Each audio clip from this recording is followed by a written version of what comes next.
Hello, welcome to Tia Talks, where I talk about anything I want under the sun.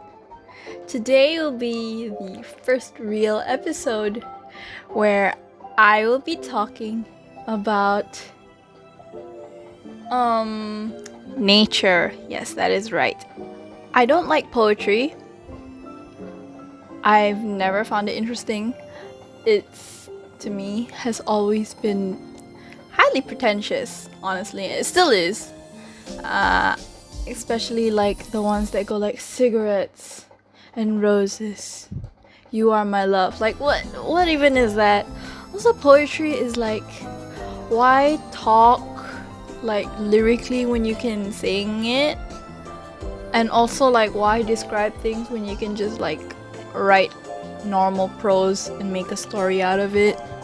So yeah, I'm not a big fan of poetry. However, poems regarding nature and like describing nature, that is peak art for me, honestly. So lately I've been traveling the world a lot.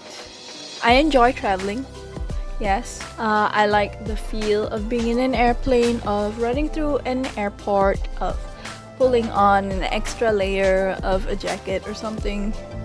So yes, I've been doing a lot of traveling, and in this pandemic, I know that sounds a little weird, but why actually travel when you can travel somewhere in like 80 seconds?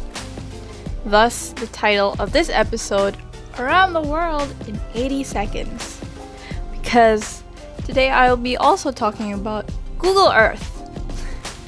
This is not a sponsored video. No, it's not. Please, that would be nice though. I'm on it at least once a week. You know, I dedicate like a few hours in a single day every week to just like randomly click on like the street views in random countries around the world.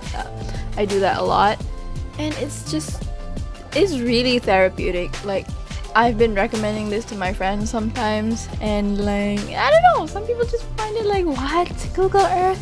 No, it's fun. It is genuinely so fun. It's actually the most fun I've had throughout the entire pandemic. That is the one moment where I'm like, man, it's nice to go outside without actually going outside, you know?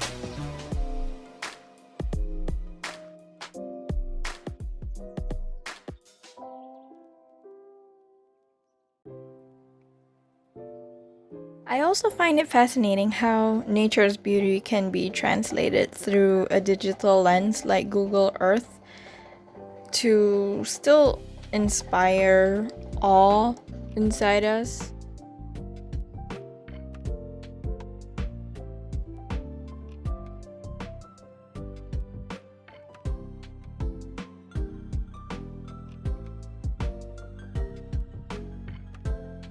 It provides a sort of release from, the stress of assignments without, actually having to go out. So sometimes I'll just put on like movie music and just sit there and click on places.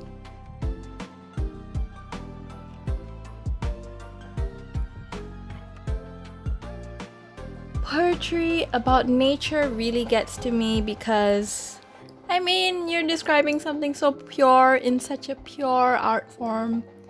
It's nice. I'm beginning to see the value in poetry. Not all poetry, definitely. I still do not enjoy it like the vast majority of poetry. But when it comes to, this subject matter of nature and poetry and how our words can be used to describe such beauty that is usually pretty indescribable, I can appreciate that,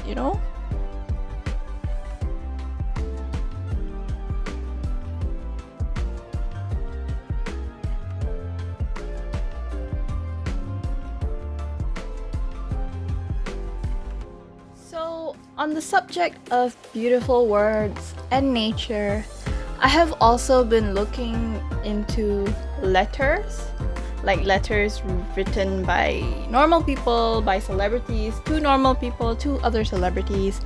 And I'm reminded by this book that my mom got at Book Access in Emport Mall. It's a book of letters written by celebrities, and not just like modern day celebrities. I mean like celebrities like Mozart, you know? So it's definitely very timeless kind of thing. I think letters are timeless, more so than poetry, definitely more so than poetry.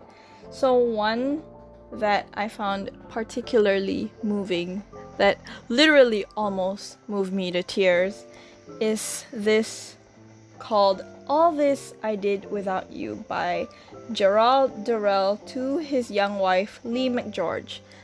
Gerald Durrell, he like illustrates, you know, in those vintage books that illustrates nature. Yeah, I think he's one of those artists. So now I will be reading you an excerpt from this very beautiful letter that I have had the privilege to read.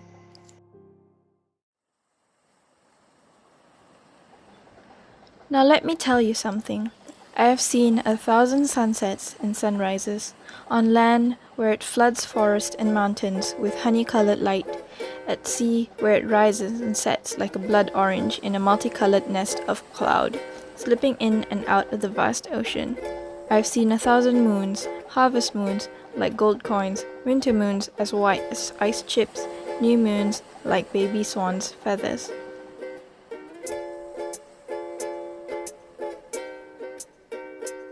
I've seen seas as smooth as if painted, colored like shot silk, or blue as a kingfisher, or transparent as glass or black and crumpled with foam, moving ponderously and murderously.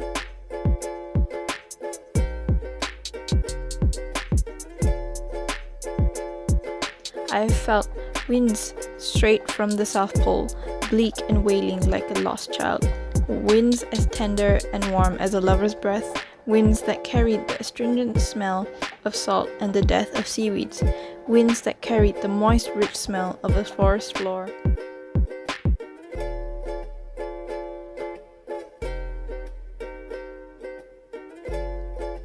I have known silence, the cold, earthy silence at the bottom of a newly dug well, the implacable, stony silence of a deep cave, the hot, drugged midday silence when everything is hypnotized and stilled into silence by the eye of the sun, the silence when great music ends.